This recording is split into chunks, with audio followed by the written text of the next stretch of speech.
طبقنا اليوم عصير الفيتامينات بخلطة أبو عاقب السرية. تابعوا الطريقة وادعوا لي. مقادير عصير الفيتامينات بخلطة أبو عاقب السرية كالتالي: 7 حبات طماطم،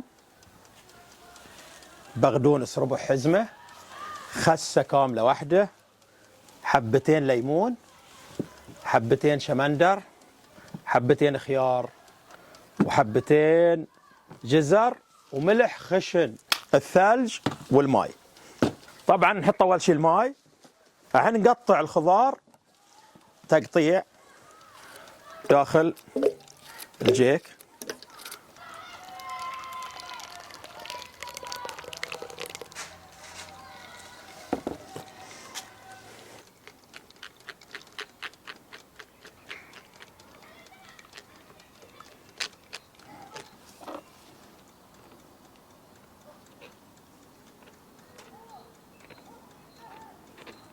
وهذا العصير الصافي، شفتوا شلون؟ اوفي علينا وعليك.